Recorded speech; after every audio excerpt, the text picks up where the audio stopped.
ॐ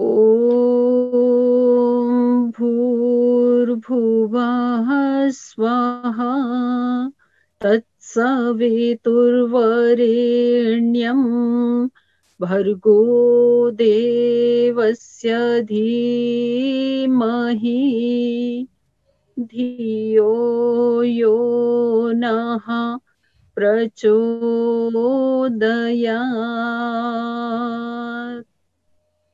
वेदाहमेतं पुरुषमहन्ताम् आदित्यवर्णां तमसः परस्तात् तमेव विदित्वाति मृत्युमेति नान्यः पन्था विद्यते अनाय नान्यः पन्था विद्यते अनाय। ॐ शान्तिः शान्तिः शान्तिः।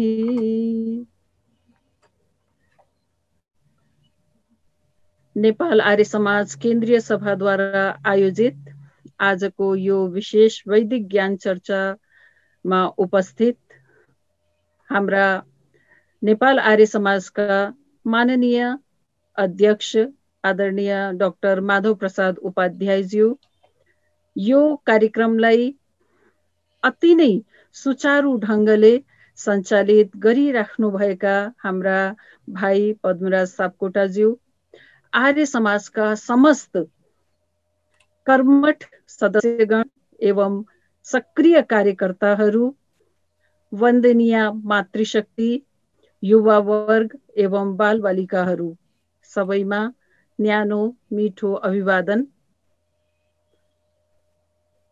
विगतका कैयौं दिनदेखि भनौँ न, अहिले पद्मराजजीले भनिहाल्नुभयो 19औं हाम्रो यो सत्र चल्दैछ।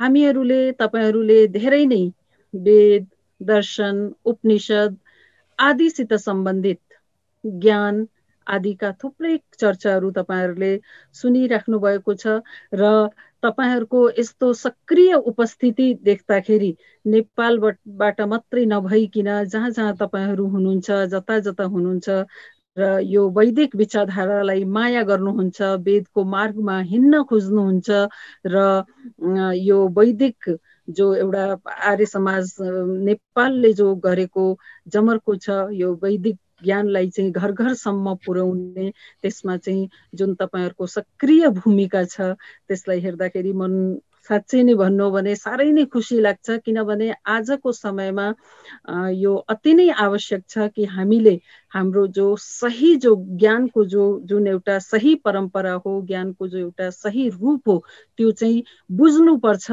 र सबैसम्म पुर्याउनु पर्छ। जति हामीले गर्न सक्छौँ त्यो चाहिँ हामीले गर्नै पर्छ। अनि मात्रै हामी चाहिँ कैयौं पटक हामीले भनिसकेका छौँ, हाम्रो यो जीवन केका लागि भन्दाखेरि परोपकारका लागि, राम्रो कार्यका लागि। त यो ज्ञान भन्दा ठुलो दान दिनु र सर्वेषामेव दानानां ब्रह्मदानं विशिष्यते, यो दान दिनु, ज्ञानको दान दिनु, त्यो पनि ब्रह्मदान, यो वेद ज्ञानको चाहिँ चर्चालाई तपाईले जन जनसम्म पुर्याउने जुन एउटा भावना राख्नु भएको छ, त्यसलाई हेर्दाखेरि मनमा मलाई पनि धेरै नै उत्साह लाग्छ। र त्यही कडीमा चाहिँ थुप्रै चर्चाहरू तपाईले सुनिराख्नु भएको थियो। अस्ति 5 दिनसम्म तपाईले कति राम्रो दर्शन शास्त्रसित सम्बन्धित जुन चर्चाहरू छ त्यो पनि सुनिराख्नु भएको थियो। हुन त थुप्रैजनालाई गाह्रो पनि हुन्छ बुझ्नलाई, तर जसले बुझ्न खोज्छ त्यसका लागि त साँच्चै भन्नु भने यो त अमृतको धारा हो। यसलाई जति धेरै तपाईले लिन सक्नुभयो त्यति नै आफ्नो जीवन सफल हुन्छ भनेर र त्यही ज्ञान चर्चालाई म आज अघि बढाइराखेका छु। र हाम्रा सञ्चालक भाइ पद्मराजजीले भनिहाल्नुभयो कि आज चाहिँ के विषयमा बोल्ने भन्दाखेरि 1 दिनको समय र अस्ति नै आफ्नो यो चर्चा राख्दाखेरि पनि थुप्रै एउटा निवेदनहरू थिए कि हाम्रा वेदमा चाहिँ या वैदिककालीन हाम्रा माताहरू आमाहरू कस्ता हुन्थे र आमाको चाहिँ एउटा भूमिका कस्तो हुनुपर्छ एउटा घर परिवारमा। अस्ति चर्चा गर्दाखेरि मैले गृहस्थाश्रमसित चर्चा गर्दाखेरि त्यसमा पनि अलिकति चर्चा गरेँ कि गृहिणी कस्तो हुनुपर्छ भनेर। र आजको जो ज्ञान चर्चा छ त्यो मेरो सम्पूर्ण हाम्रो जति पनि मातृशक्ति हुनुहुन्छ मातृशक्तिहरूलाई चाहिँ समर्पित राखेर चाहिँ यो चर्चा म अघि बढाउँदैछु। साथै साथ यस्तो होइन कि माता निर्माता भवती भनिएको छ भने यसमा चाहिँ हाम्रा पिताहरूको हाम्रा बाबाहरूको भूमिका हुँदैन।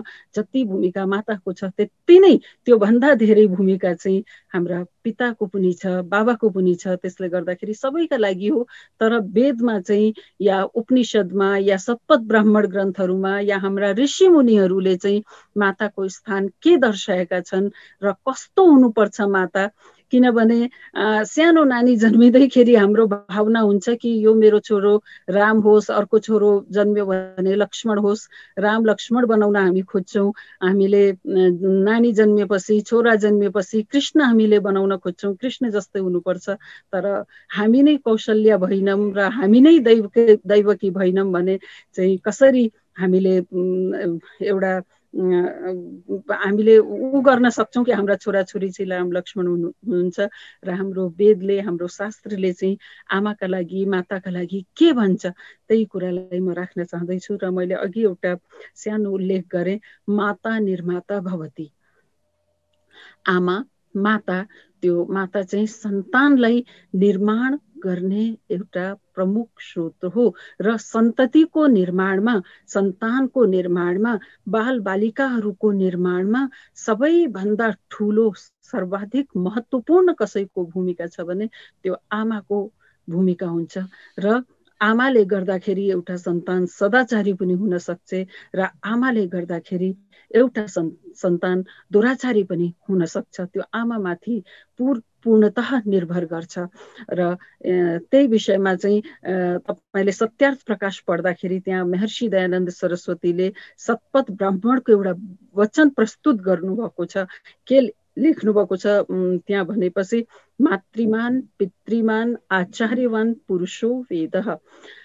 वस्तुतः 3 जना उत्तम शिक्षक को भन्दाखेरि प्रथम माता, द्वितीय पिता र तृतीय आचार्य। यी 3 जना उत्तम शिक्षक जब सन्तानको एउटा जीवनमा हुन्छन् त्यतिखेर त्यो सन्तान ज्ञानवान हुन्छ भनेर भन्नुहुन्छ महर्षि दयानन्द सरस्वतीले यसको यो शपथ ब्राह्मणको वचन राख्दै। र फेरि त्यही सम्बन्धमा महर्षि दयानन्दले के भन्नुहुन्छ भने, जति आमाबाट एउटा सन्तानलाई उपदेश र उपकार प्राप्त हुन्छ त्यो भन्दा धेरै उपदेश र उपकार अरूबाट प्राप्त हुँदैन भनेर महर्षि दयानन्दले सत्यार्थ प्रकाशमा लेख्नुहुन्छ।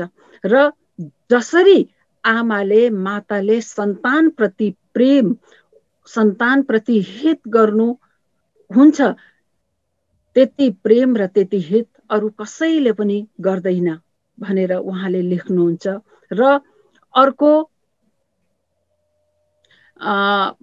भन्नु उहाँले त्यही उदाहरण दिएर लेख्नु भएको छ, प्रशस्ता धार्मिकी विदुषी विद्यते यस्य स मातृमान। अब मातृमान को हो, कस्ती माता त भन्दाखेरि प्रशस्ता धार्मिकी विदुषी विद्यते यस्य स मातृमान।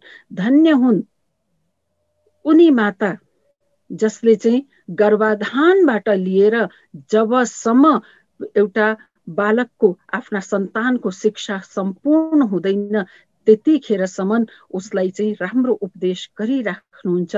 त्यो नै सही रूपमा चाहिँ आमा हुन्, माता हुन् भनेर लेख्नुहुन्छ। हो पनि वास्तविक जुन सन्तानको एउटा निर्माण छ त्यो चाहिँ आमामाथि नै निर्भर हुन्छ। अर्को कुरा एकपल्ट मलाई पढेको कुरा याद आउँदैछ कि फ्रान्सका जुन सम्राट थिए नेपोलियन बोनापार्टको चाहिँ प्रतिज्ञा थियो कि मैले चाहिँ मेरो राष्ट्रलाई एउटा श्रेष्ठ राष्ट्र बनाउँछु भन्दाखेरि कसैले सोधे कि तपाईँले आफ्नो राष्ट्रलाई चाहिँ कसरी श्रेष्ठ बनाउनुहुन्छ भन्दाखेरि उनले कति मिठो गरी उत्तर दिएका थिए कि तपाईँहरूले मलाई चाहिँ श्रेष्ठ माताहरू दिनुहोस्, म एउटा महान र आदर्श राष्ट्र तपाईँहरूलाई दिन सक्छु भनेर उनले चाहिँ भनेका थिए। भनेपछि कति विश्वास र कति साह्रो भर लाग्दो उनले कुरा गरे कि श्रेष्ठ आमाहरू दिनुभयो भने एउटा श्रेष्ठ राष्ट्रको निर्माण हुन्छ। भनेपछि आमाले गर्दाखेरि हाम्रो एउटा जो नानी छ त्यो जस्तो आमाले सोचे त्यस्तो बनाउन सक्छ भनेर उहाँले भन्नुभयो। तर आजको परिप्रेक्ष्यमा हेर्दाखेरि हामी के गर्छौँ, के छ भनेपछि कतिवटा विडम्बना, कतिवटा बुराइहरू, कति धेरै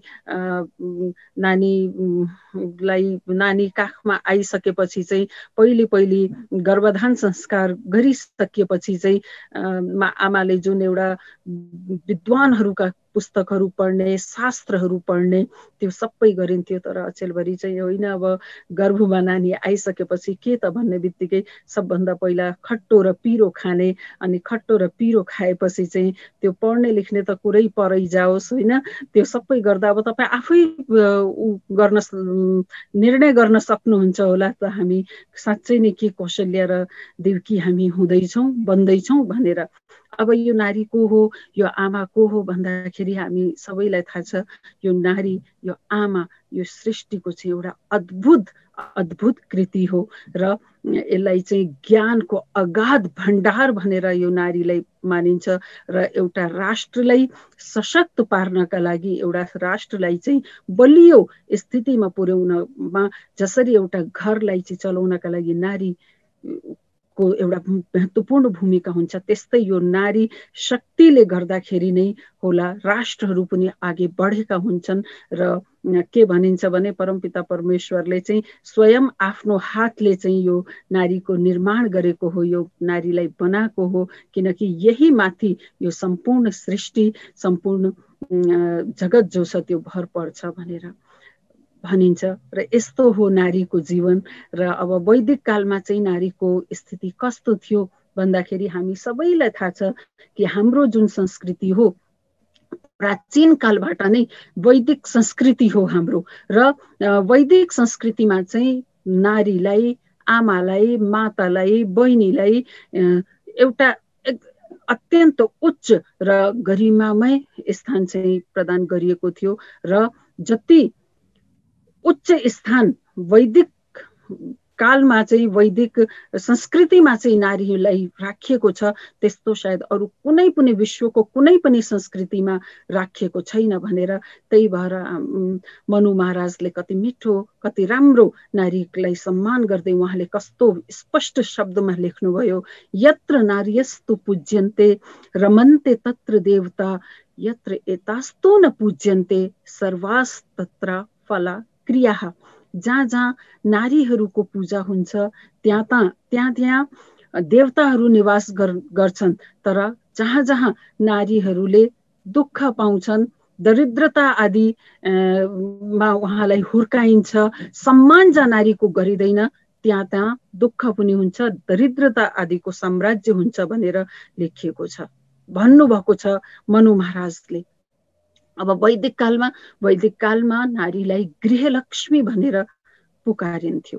गृहलक्ष्मी भनेपछि घरकी सम्पूर्ण सबै थोक गर्ने त्यो लक्ष्मी हुन्थे। र जतिको अधिकार पुरुषलाई थिए त्यतिकै अधिकार, जति शिक्षा पुरुषलाई त्यति नै शिक्षा नारीलाई पनि प्राप्त हुन्थ्यो। गृहस्थका जति पनि कार्यहरू हुन्थे ती कार्यहरूमा पनि घरकी जो गृहलक्ष्मी छिन् उहाँलाई नसोधिकन गृहका कार्य पनि सम्पूर्ण हुँदैनथे। र साथै साथ कुनै पनि धार्मिक अनुष्ठान, व्रत, पूजा, यज्ञ, महायज्ञ आदि जतिवटा हुँदाखेरि पनि त्यहाँ नारीको उपस्थिति अनिवार्य मानिन्थ्यो। तपाईहरू सबैले जान्नुहुन्छ कसरी चाहिँ अश्वमेध यज्ञ गर्दाखेरि सीताजीको अनुपस्थितिमा सीताजी नहुँदाखेरि चाहिँ अब के गर्ने भन्दाखेरि स्वर्ण प्रतिमा राखेर चाहिँ रामले अश्वमेध यज्ञलाई पूर्ण गर्नुभएको थियो र त्यति मात्रै धार्मिक क्षेत्रमा मात्रै नभएर सामाजिक क्षेत्रमा पनि ठुलो योगदान नारीहरूको प्राचीन समयमा थियो। हामीले एउटा सुन्दर उदाहरण या रामायणको उदाहरण दिइराख्दाखेरि राम्रो उदाहरण हामी सबैलाई थाहा छ कसरी चाहिँ कैकेयीले देवासुर सङ्ग्राममा चाहिँ कैकेयीले कसरी आफ्नो अद्वितीय कौशलले गर्दाखेरि महाराज दशरथलाई पनि चकित पारिदिनु भएको थियो भनेर। साथै साथ आध्यात्मिक भौतिक सबै जीवनमा जो नारी त्यो आफ्नो जो स्वामी हुन्थे जो स्वामीकी चाहिँ सहचरी बनेर आध्यात्मिक साधनामा पारलौकिक उन्नतिमा पनि सम्पूर्ण रूपले ऊ सहायिका बन्थे। र वैदिक युगमा चाहिँ नारी परम बुद्धिमती ब्रह्म विद्यामा पारङ्गत वेद वेदाङ्गका परम ज्ञाताहरू नारीहरू हुन्थे। सावित्री जस्ती नारी हुन्थे जसको तर्कले गर्दाखेरि यजमान विवेकपूर्ण तर्कले गर्दाखेरि यमराजको मुखबाट आफ्नो धर्म आफ्ना पतिलाई पनि लिएर आए भनेर। साथै साथ यस्ता विदुषी यस्ता नारीहरू भारती जस्ता नारीहरू हुन्थे जसले चाहिँ प्रसिद्ध शङ्कराचार्यसित चाहिँ एकदम शास्त्रार्थ गरेर चाहिँ उहाँलाई चकित पार्नु भएको थियो। मण्डन मिश्रकी जुन धर्मपत्नी हुनुहुन्थ्यो भारती उहाँले चाहिँ चकित पारिदिनु भएको थियो त्यतिखेर सबैलाई कस्तो विद्वान उहाँ हुनुहुन्थ्यो र भन्दाखेरि गृहस्थम की जो धुरी भनेर नारी हुन्थिन्, केन्द्रबिन्दु नारी हुन्थिन्। बिना गृहिणी घरलाई कल्पना पनि गर्न सकिन्न। यो मैले अस्ति नै पनि भनेकी थिएँ र मनु महाराजले स्वयं नै मनुस्मृतिमा लेख्नु भएको छ, न गृहम गृहमित्याहु गृहिणी गृहमुच्यते गृहम हि गृहिणीहीनम अरण्यम सदृशम मतम।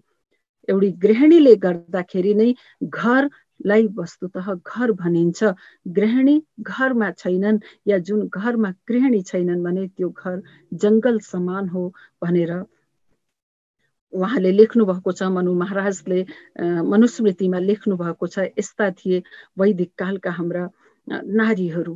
अब एउटी जन्मदात्री जो आमा छिन् अथवा नारीको आमाको जो रूप छ, माताको रूप जो छ, जो मैले पहिले नै भने कि कसरी माता निर्माता भवती भनेर भनिन्छ र कति मिठो गरी मातृवान पितृवान मातृदेवो भव पितृदेवो भव आचार्य देवो भव अतिथि देवो भव भनेर पनि सर्वप्रथम अगर कुनै देवता आउँछ भने माता नै आमा देवता भनेर भनिएको छ, मातृदेवो भव। साथै साथ के भनिएको छ, नास्ति मातृ समो गुरु, माताको समान आमाको समान कुनै शिक्षक र कुनै गुरु हुन सकिँदैन। जतिखेर एउटा शिशुले जन्म लिन्छ र उसले चाहिँ आमाको आँचलमा आमाको काखमा जब उसले आँख खुल्छ र कुन परिवार सम्पूर्ण परिवारमा को छत्र छायामा बसेर जब ऊ हुर्किँदै जान्छ, ठुलो हुँदै जान्छ र सबैतिर देख्दै जाँदाखेरि उसलाई चाहिँ सर्वप्रथम कुनै प्रकारको उसको मस्तिष्कमा कुनै असर हुन्छ भने, गहिरो एउटा छाप बस्छ भने त्यो आमाकै छाप बस्छ। त्यही भएर ऐतरेय उपनिषदले चाहिँ भनेको पनि छ कि आचार विचारको जुन प्रभाव एउटा गर्भस्थ शिशुमाथि पर्छ त्यो त्यस कारणले कुनै पनि माताको आमाको गर्भावस्थामा चाहिँ उसले उत्तम विचार राख्नुपर्छ। उत्तम सन्तानको निर्माण गर्नु छ भने उसले चाहिँ गर्भाधानदेखि लिएर गर्भावस्थाबाट लिएर जबसम्म नानी 7-8 वर्षको हुँदैन त्यति वर्षसम्म, त्यहाँ पछि पनि छँदैछ नि, तर त्यहाँसम्म चाहिँ उसले एउटा विशेष प्रकारले ध्यान दिनुपर्छ र यति 7-8 वर्षसम्ममा चाहिँ एउटी आमाले एउटा राम्रो संस्कार आफ्नो नानीमा हालिदिएपछि, आफ्नो बालबालिकाहरूमा, आफ्नो सन्ततिमा हालिदिएपछि जीवनको अरू शेष जति पनि वर्षहरूमा ऊ बाँच्छ त्यो वर्षसम्म ती संस्कार चाहिँ प्रबल भएर एकदम बलियो भएर चाहिँ उसभित्र उब्जिन्छन् र यो आमाको चाहिँ यो जो शिक्षा छ त्यो जीवनभरि त्यसले भुल्न सक्दैन भनेर भन्छ। र त्यही भएर त आमालाई के भनिन्छ भने एउटी आमा जसले चाहिँ नानीलाई 9 महिनासम्म काखमा राखेर हुर्काउन सक्छ र नानी जन्मिएपछि चाहिँ जुन आमाले के भन्छ पाल्न कोर्कामा राखेर चाहिँ जुन हातले कोर्को हल्लाउन सक्छ त्यो हातले चाहिँ यो राष्ट्रमा पनि शासन गर्न सक्छ भनेर भनिएका छन् कतिजना विद्वानहरूले चाहिँ। र यस्तो क्षमता हुन्छ र एउटा नानीमा एउटा आफ्नो बालबालिकामा शिक्षा, सभ्यता, अनुशासन, शिष्टता सबै थोक सिकाउने जुन प्राथमिक शिक्षा हामी भन्छौँ नि, अचेलबरी प्राथमिक शिक्षाको नाममा चाहिँ नर्सरी केजीमा बच्चाहरूलाई पठाइसकेपछि त्यो कबाट कमल, ख खरायो या ए फोर एप्पल र बी फोर बल हामीले पढाउन थाल्छौँ, त्यो होइन। त्यो मात्रै पढाउने हाम्रो उद्देश्य भयो भने नानी कहिले पनि त्यो मान्छे त्यो नानी चाहिँ राम्रो मान्छे हुँदैन। त्यही भएर आमाले चाहिँ त्यो नानीमा पहिले संस्कार बलियो पारेर उसलाई शिक्षा, सभ्यता, अनुशासन, शिष्टता सबै प्राथमिक यी शिक्षाहरू त्यो प्राथमिक पाठशाला घर नै हो। अनि घरकै पनि प्रधानाचार्य जसलाई प्रिन्सिपल पनि भन्न सक्छौँ, हेड मिस्ट्रेस भन्न सक्छौँ, त्यो आमा नै हो। त्यही आमा जसले गर्दाखेरि आफ्नो बच्चालाई जस्तो गुण उसले दिन्छ त्यस्तो गुण उसले दिन सक्छ। त्यही भएर प्राचीन समाजमा चाहिँ आमाको जुन गर्भ छ त्यो गर्भलाई चाहिँ प्रयोगशाला भनिन्थ्यो। प्रयोगशाला कि 9 महिनासम्म चाहिँ त्यो आमाले संस्कारको माध्यमले गर्भस्थ शिशुको व्यक्तित्वको त्यो एउटा बालक मात्रै होइन, एउटा सानो दुधमुहे सन्तान मात्रै उसले जन्माकी छैन, उसले एउटा व्यक्तित्वलाई निर्माण गरेर नै उसले काखबाट बाहिर निकालेको छ भनेर उदाहरणहरू पाइन्छन्। र त्यही भएर आमाको गर्भलाई चाहिँ प्रयोगशाला, ल्याबोरेटरी भनेर भनिएको थियो। र यस्ता आमाहरूका सात्विक जति पनि विचारहरू हुन्छन् ती सात्विक विचारहरू गर्भमा नै हुँदाखेरि नै, बालक गर्भमा हुँदाखेरि नै उहाँ यति धेरै प्रभाव पर्छ कि पछि गएर चाहिँ ती बच्चाहरू कोही लव कुश हुन सक्छन्, कृष्ण जन्मिन सक्छन्, राम जन्मिन सक्छन्।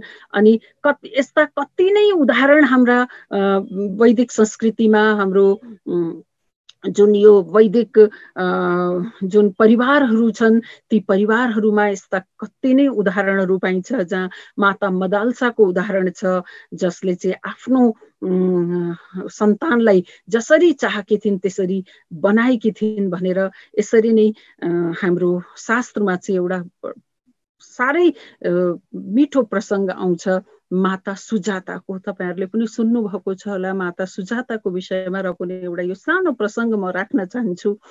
माता सुजाता राजा जनकका दरबारमा राजगुरु हुनुहुन्थ्यो अष्टावक्र। ती अष्टावक्रकी आमा हुनुहुन्थ्यो माता सुजाता। के भनिन्छ भने जतिखेर अष्टावक्र आमाको गर्भमा हुनुहुन्थ्यो, गर्भावस्थामा नै उहाँले वेदान्तको शिक्षा, वेदान्तहरूको शिक्षा लिइसक्नु भएको थियो। र जतिखेर अष्टावक्र गर्भमा हुनुहुन्थ्यो त्यतिखेर नै माता सुजाताले चाहिँ उहाँलाई आध्यात्म ज्ञान, तत्व ज्ञान आदिको संस्कार पनि दिइसक्नु भएको थियो। र आज पनि यो अध्यात्मको क्षेत्रमा चाहिँ अष्टावक्रको नाम बडो आदरले लिइन्छ।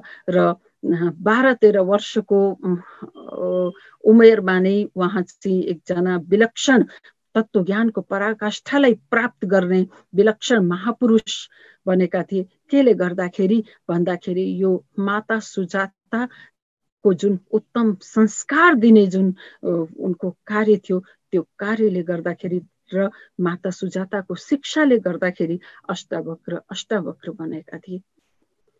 उहाँसित सम्बन्धित कथा, एउटा मिठो कथा आउँछ।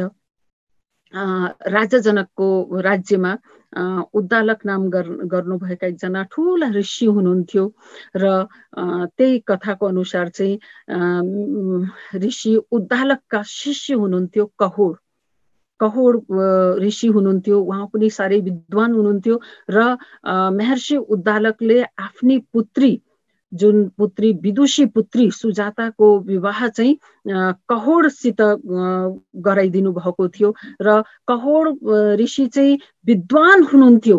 तर विद्वान हुँदाहुँदै पनि उहाँले चाहिँ कति प्रायः मन्त्रहरूको उच्चारण गर्दा श्लोक आदिको उच्चारण गर्दाखेरि अशुद्ध हुन्थ्यो, उच्चारण शुद्ध थिएन कहोड ऋषिको। र कहोड ऋषि भन्दा चाहिँ माता सुजाता अति नै विदुषी हुनुहुन्थ्यो र जस्तो विद्वता उहाँको पिता उद्दालकमा थियो त्यस्तै विद्वता सुजातामा पनि थियो। र विवाह भइसकेपछि समय आएपछि चाहिँ सुजाताले गर्भधारण गर्नुभयो र गर्भकालमा नै सुजाताले कति नै तत्त्व ज्ञानका किताबहरू पढ्नुभयो, अध्यात्म तत्त्वको विषयमा चिन्तन गर्नुभयो, मनन गर्नुभयो, अरूसित वार्तालापहरू गर्नुभयो, आफूभित्र भएका कतिवटा शङ्काहरूको समाधान चाहिँ विद्वानहरूको नजिकमा गएर विद्वानहरूसित सङ्गति गरेर उहाँले चाहिँ समाधानहरू गर्नुभयो। उनको चाहिँ यस्तै दिनचर्या थियो। साथमा उहाँको आहार पनि बडो अति नै शुद्ध र सात्विक थियो र यो सबैको प्रभाव चाहिँ उनको कोखमा रहेको शिशुमाथि पर्यो। र जतिखेर कहोड ऋषि पनि विद्वान थिए र पढेकी थिएँ मैले कि उहाँले पनि जतिखेर सुकै वेदपाठ गर्नुहुन्थ्यो तर त्यो वेदपाठ गर्दाखेरि चाहिँ त्यो वेदपाठ पूर्णतः शुद्ध हुँदैन थियो, केही न केही अशुद्धिहरू हुन्थे। र त्यसरी नै एकपल्ट वेदपाठ गर्ने क्रममा जब उहाँले चाहिँ वेदपाठ शुद्ध भएन त्यतिखेर त्यो तेजस्वी गर्भस्थ जुन शिशु थियो त्यसले गर्भको भित्रबाट नै भनेछ, पिताजी तपाईले दिनरात वेद पढ्नुहुन्छ तर तपाईको वेदपाठ चाहिँ शुद्ध हुँदैन। अहिले पनि जुन तपाईले वेदपाठ गर्नुभयो त्यो वेदपाठमा तपाईका चाहिँ 8वटा गल्तीहरू छन् भनेर एउटा गर्भमा भएको शिशुले चाहिँ भन्दाखेरि उहाँलाई एकदम कहोड ऋषिको जुन एउटा अहंकार थियो, अहमको जुन भावना थियो त्यसलाई चाहिँ गहिरो चोट लागेछ र उहाँले चाहिँ आफ्नो गर्भस्थ जुन पुत्र थियो त्यो पुत्रलाई नै श्राप दिनुभएछ। तिमीले चाहिँ मेरो 8वटा गल्ती भन्यौ नि, अनि तिमीले चाहिँ मलाई टेढै उसमा भाषामा कुरा गर्यौ नि, अब हेर तिमी पनि जन्मिँदाखेरि चाहिँ तिमी पनि के हुन्छौ भन्दाखेरि 8 जग्गाबाट टेढा हुन्छौ भनेर श्राप दिनुभयो। र भनिन्छ अष्टवक्र उत्पन्न भएपछि उहाँ विकलाङ्ग 8 जग्गाबाट नै टेढा भएर नै उत्पन्न हुनुभएको थियो र 8 अङ्गबाट टेढा मेढा भएकाले नै उहाँलाई अष्टवक्र भनियो भनेर भनिन्छ। तर अष्टवक्र भएर जन्मिएर के भयो, माता सुजाताले सहर्ष आफ्नो बालकलाई स्वीकारिन् र उनले बडो स्नेहपूर्वक एकदम उच्च दृष्टिकोण राखेर उहाँले चाहिँ पालन र पोषण गरिन् र भनिन् मेरो छोरा चाहिँ शारीरिक दृष्टिले कुरूप भएर के भयो, म उसलाई यति ज्ञानी बनाउने छु कि ठुला ठुला विद्वानहरूले पनि यो मेरो छोराको चाहिँ पूजा गर्छन्, यसको अगाडि नतमस्तक हुन्छन् भनेर उहाँले प्रतिज्ञा गर्नुभयो। र बाल्यावस्थादेखि नै माता सुजाताले अष्टवक्रलाई तत्त्वज्ञानको अध्यात्म शास्त्रको उच्च कोटिको शिक्षा दिनुभयो र गर्भकालका संस्कार साथमा आमाको उत्तम शिक्षाले गर्दाखेरि मैले अघि नै भने बालक अष्टवक्र 12-13 वर्षको आयु पुग्दा नपुग्दा त वेद शास्त्रका ज्ञानी र महान तत्त्वज्ञानी भइसकेका थिए। अब एउटा विचार गर्नु कि आजको जमानामा त्यस्तो नानी जन्मियो भने हामीले थुप्रै नानीहरू देखेका छौँ है, नदेखिकन भनेको होइन, म सबैलाई भन्दिनँ, कति प्राय आमा बाबा आफ्ना नानी जस्तो सुकै होस् त्यसलाई माया गर्नुहुन्छ र एउटै भावना राखेर पालन गर्नुहुन्छ। तर धेरै भन्दा धेरै भावना चाहिँ कस्तो आइसक्यो, नानी अलिकति मन्दबुद्धि छ, नानी अलिकति पढ्न लेख्नमा कमजोर छ भने त्यसैलाई आफ्नै आमा बाबाले पनि हेला गरिएको देखिएको छ आजको समाजमा। अलिकति पढ्ने लेख्ने बुद्धिमान नानी छ, मेधावी छ भने त्यसलाई चाहिँ सपोर्ट गर्ने अलिकति कमजोर छ भने तैँले के गर्छस् भनेर एकअर्काको इक्जाम्पल दिने, दादी तेरो दाई जस्तो बन, तेरो यो जस्तो बन, तेरो साथी जस्तो बन भनेर हामीले कम्पेयर गर्न थाल्छौँ, हामीले तुलना गर्न थाल्छौँ आफ्नो नानीलाई, र उहाँभित्र अलिअलि भएको प्रतिभा पनि हामीले त्यस्तै उलाहना दिएर अवहेलना गरेर चाहिँ उसलाई चाहिँ केही बन्न दिँदैनौँ। साथै यस्ता अपाङ्ग नानीहरू जन्मे भने त झन् कति दुःख पाइन्छ भनेर थाहै छ हामीलाई। यस्ता यस्ता नानीहरूले गर्दा नानीहरूको कस्तो बिजोग भएको छ भनेर त्यो पनि हामीसित लुकेको छैन। तर प्राचीन जुन संस्कृति थियो, जुन वैदिक संस्कृति थियो त्यसमा